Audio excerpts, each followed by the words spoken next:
Beauty, perfection. Desire, deception. Rebellion, judgment, hope. You're listening to Stories from the Bible. Bible stories told in order, using the words of the Bible, with introductions to give a recap and provide context. At the end of each story, you might want to pause and take a moment to reflect on what you noticed in the story, things you liked or didn't like, something the story showed you about God or about people. Don't worry if not everything makes sense. Keep listening to each episode and sit with the journey. I'm stoked to have you on the ride. Hello and welcome to episode 36. Later, we'll be hearing stories from Luke chapter 23. But before we get there, what happened in chapter 22? Well, in this chapter, it might be easy to see Jesus as a passive victim of a dark plot, as someone caught in the gears of a religious machine he couldn't stop. But in reality, Jesus wasn't a helpless victim forced to suffer against his will by powerful oppressors. He's more like the calm architect who sees the whole plan laid out and knows precisely what he needs to do at each moment. While the shadows of betrayal were closing in around him, he wasn't looking for a way out. He was busy planning the practical details of a meal. He was preparing to take an ancient rescue story and carve its fulfillment into the very DNA of his followers. Luke 22 is where the brewing tensions between Jesus and the religious elite finally come to a head. And it all happens, Luke tells us, right at the time of the Passover, or the Feast of Unleavened Bread. Now, this was an annual festival where Jewish men from all over Israel were, according to the law, meant to travel to Jerusalem. There, they would share a special meal, a meal filled with symbolic significance, in order to pass on to future generations the remembrance of their national rescue from slavery. And remember, the Israelites didn't fight their way out of Egypt. They didn't rescue themselves in a slave rebellion of sorts. No. The rescue was God's accomplishment. God did it through those miraculous plagues that progressively devastated the pride and power of Egypt. The climax of that rescue came with the final plague that struck down every firstborn in Egypt. The Israelites would remain safe from this plague only through carefully listening to God's instructions that came via Moses. A male lamb without blemish was to be killed, and some of the blood put onto the doorposts, marking the houses of those who had eaten the flesh of the sacrificial lamb. At midnight, when the Lord struck Egypt, he passed over the houses marked with the blood of the lamb, and death didn't enter those homes. Now, just pause for a moment and imagine that we are Israelites back in Egypt. We've just witnessed those first 9 plagues. None of those plagues has changed Pharaoh's mind, and we are still slaves. The situation looks grim. We're listening so attentively to Moses as he explains what is going to happen next.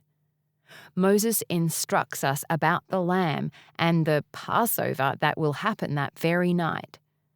The rescue we have been waiting for is finally about to happen, and it's going to happen very fast and very decisively.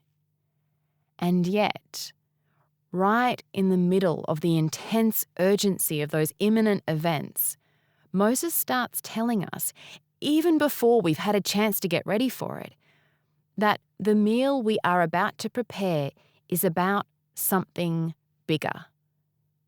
It's going to be a memorial feast that is to be remembered and participated in for generations to come. The story of how God rescued us from Egypt is going to form the central core of our identity as God's people. The memory of this night will establish our corporate DNA from this point forward. So important is the remembrance of the Passover that anyone who doesn't take it seriously will be cut off from the nation. To be one of God's people is to be someone who has the remembrance of God's rescue carved into their life. We covered those Exodus stories in more detail in episodes 4 to 7. Now, return with me to Jerusalem, about 1,500 years later. It's the annual time of the Passover, and the leaders of God's people, well, they're not thinking about their rescue from Egypt. They're not thinking about how to use their expertise to help the people meditate more deeply on God's compassionate love and power. No. Every thought they have is driven by the fear of losing their own power, their own position, and their own control. Jesus wields a wisdom and an authority that reveals them to be the proud fools that they really are. If they are to survive, Jesus is a threat that must be eliminated. They would have done it sooner, but Jesus is too popular with the crowds, and they need to find a way around this. Satan, who tempted Jesus in the desert, and who has been waiting for his opportunity to have Jesus destroyed, seizes his moment and enters Judas, one of Jesus' closest friends. Judas goes to the Jewish leaders and helps them hatch a plan to arrest Jesus privately, without the presence of a crowd. Now, Luke hasn't told us a lot about Judas, but we know that he was motivated by money. And what does that suggest? Well, money is the path to power and control and security, at least from a human perspective. And perhaps Judas had expected that Jesus would be the Messiah who would elevate him by association into a position where he would have those benefits. But instead, Jesus has been a bitter disappointment. Perhaps Judas has felt let down by Jesus. Perhaps he is now convinced that he has been legitimately hurt and betrayed by his teacher. Perhaps he is consumed by resentment, regret, and even embarrassment for choosing to follow this rabbi who seems bent on his own death and failure. It is more than probable that Judas, instead of carefully attending to Jesus, pondering and trying to make sense of the stunning things he says and does, has been feeding off his own thoughts, his own criticisms, his frustrations, and his hurts. He has not allowed the truth to challenge his natural ways of thinking, and so he has remained a slave to deception, open to becoming a direct instrument of the father of lies, the devil himself. Judas has lost hope in his master, and now he changes camp to collude with the powerful in bringing Jesus down. Perhaps here, with the leaders, Judas believes he might still find a shred of the security and significance which Jesus has failed to give him. To Judas, and to all who haven't listened carefully to what Jesus has been saying, the events that are about to happen do indeed make Jesus look like a terrible failure. But if we have paid attention, we see that Jesus is actually living out, with brutal, shocking integrity and perfect consistency, everything that he has been teaching up to this point. On a deeper level, Jesus is not a passive, helpless victim in the events that follow. He is more like the architect, with everything playing out just as he has said it would. Of course, there are Jesus' explicit words predicting his rejection and death. But even if he had not given those actual prophecies, the trajectory of everything he has taught points towards abandoning oneself into the care of God. He has taught his disciples that the pursuit of money, status, popularity, and self-righteous morality does not bring ultimate happiness or security. If you want to be truly free, Let go of those things and become a humble, lowly child who depends completely on God, on His good and perfect provision and protection.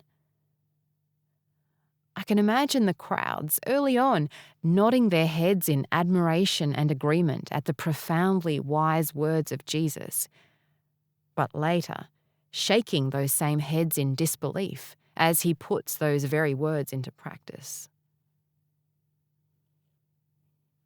Even His disciples, under the immense pressure of the events about to happen, reveal that they haven't actually taken in what Jesus has been teaching. Despite sincerely believing that they understand Jesus and that their allegiance to Him is absolute, they fall apart at the seams when truly tested. It's revealed that they still hold to the world's definition of safety. They argue about who is the greatest.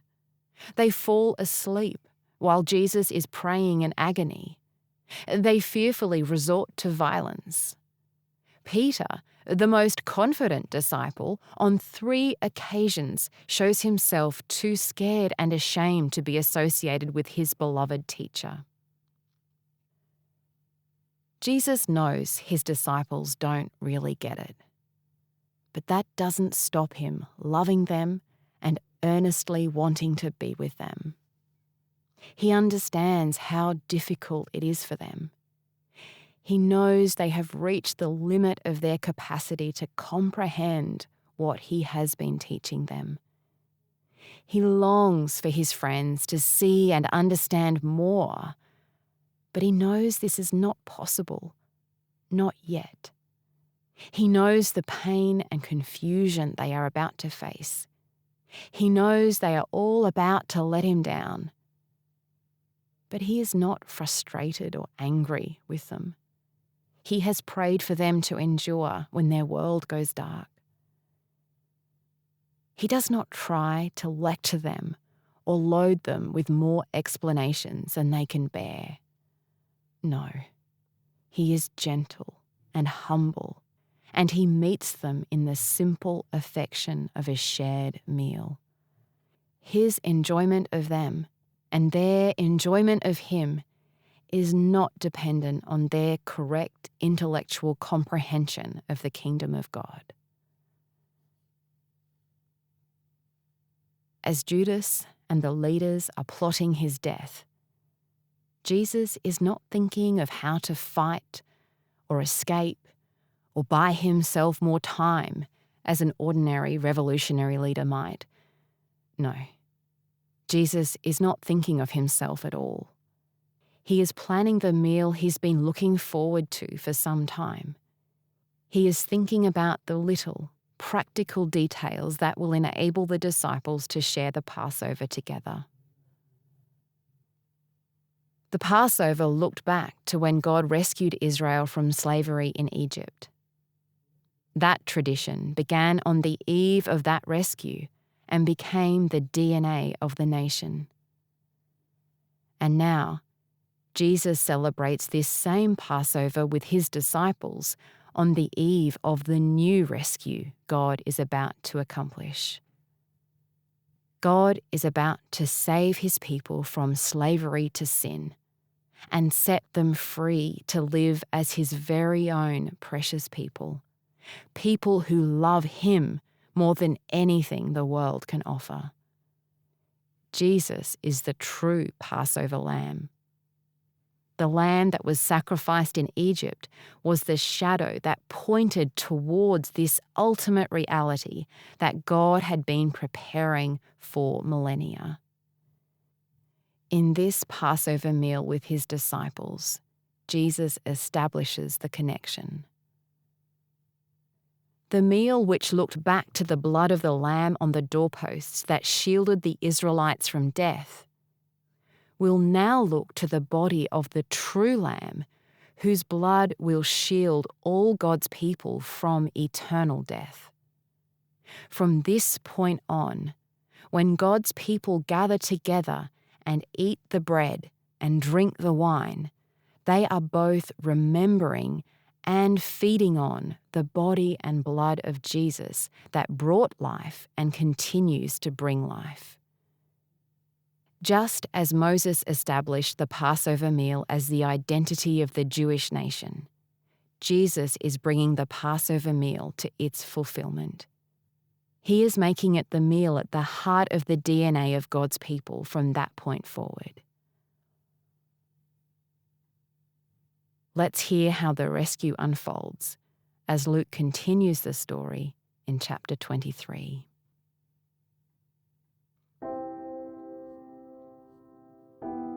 Then the whole group of them, that is, the entire council of the elders, both the chief priests and the experts in the law, rose up and brought Jesus before Pilate.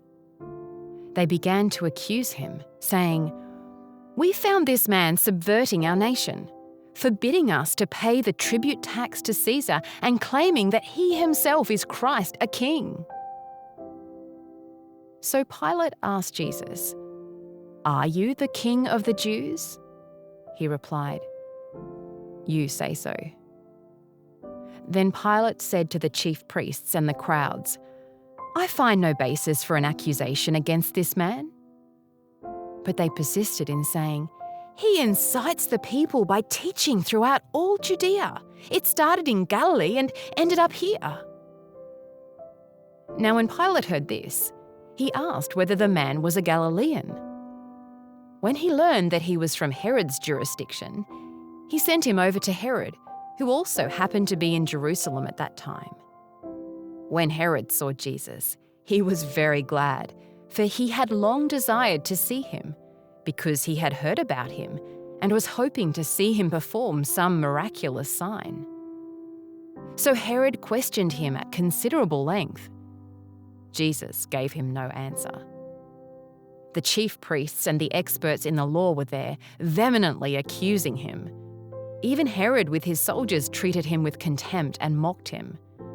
Then, dressing him in elegant clothes, Herod sent him back to Pilate. That very day, Herod and Pilate became friends with each other, for prior to this they'd been enemies. Then Pilate called together the chief priests, the leaders and the people, and said to them, "You brought me this man as one who was misleading the people. When I examined him before you, I did not find this man guilty of anything you accused him of doing. Neither did Herod, for he sent him back to us. Look, he has done nothing deserving death. I'll therefore have him flogged and release him." But they all shouted out together, "Take this man away! Release Barabbas for us!" This was a man who had been thrown into prison for an insurrection started in the city and for murder. Pilate addressed them once again because he wanted to release Jesus. But they kept on shouting, "Crucify! Crucify him!" A third time he said to them, "Why? What wrong has he done? I have found him guilty of no crime deserving death. I'll therefore flog him and release him."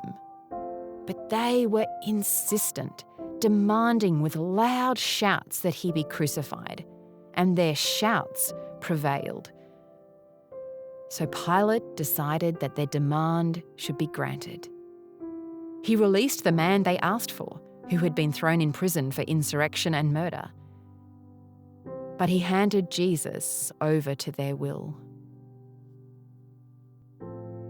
As they led him away, they seized Simon of Cyrene, who was coming in from the country.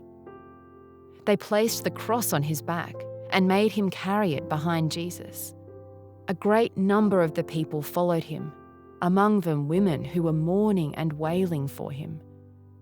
But Jesus turned to them and said, "Daughters of Jerusalem, do not weep for me, but weep for yourselves and for your children.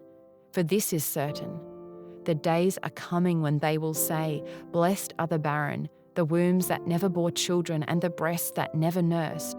Then they will begin to say to the mountains, 'Fall on us,' and to the hills, 'Cover us.' For if such things are done when the wood is green, what will happen when it is dry?" 2 other criminals were also led away to be executed with him. So when they came to the place that is called the Skull, they crucified him there, along with the criminals, one on his right and one on his left. But Jesus said, "Father, forgive them, for they don't know what they're doing." Then they threw dice to divide his clothes. The people also stood there watching, but the leaders ridiculed him, saying, "He saved others. Let him save himself if he is the Christ of God, his chosen one." The soldiers also mocked him, coming up and offering him sour wine and saying, "If you are the King of the Jews, save yourself." There was also an inscription over him, "This is the King of the Jews." One of the criminals who was hanging there railed at him, saying, "Aren't you the Christ? Save yourself and us." But the other rebuked him, saying, "Don't you fear God, since you are under the same sentence of condemnation? And we rightly so, for we are getting what we deserve for what we did. But this man has done nothing wrong." Then he said, "Jesus, remember me when you come in your kingdom." And Jesus said to him, "I tell you the truth, today you will be with me in paradise." It was now about noon, and darkness came over the whole land until 3 p.m, because the sun's light failed. The temple curtain was torn in two. Then Jesus, calling out with a loud voice, said, "Father, into your hands I commit my spirit." And after he said this, he breathed his last. Now, when the centurion saw what had happened, he praised God and said, "Certainly this man was innocent." And all the crowds that had assembled for this spectacle, when they saw what had taken place, returned home beating their breasts.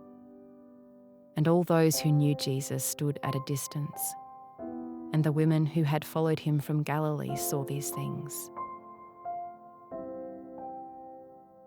Now there was a man named Joseph, who was a member of the council, a good and righteous man. He had not consented to their plan and action.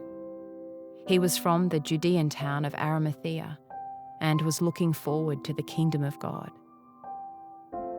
He went to Pilate and asked for the body of Jesus.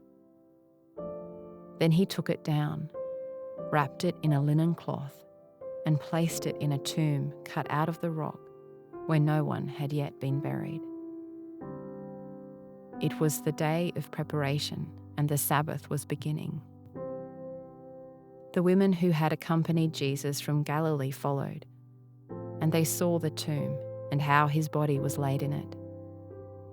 Then they returned and prepared aromatic spices and perfumes. On the Sabbath they rested according to the commandment. Today's chapter ends here. Thanks for joining us for this story. You might like to take a moment to pause and think about what you noticed. Things you liked, things you didn't like, something it showed you about Jesus. To read this for yourself, it's in the book of Luke, chapter 23. If you can find someone willing to read it and talk about it with you, even better. You've been listening to Stories from the Bible. I'm Jen, and I look forward to sharing more stories with you.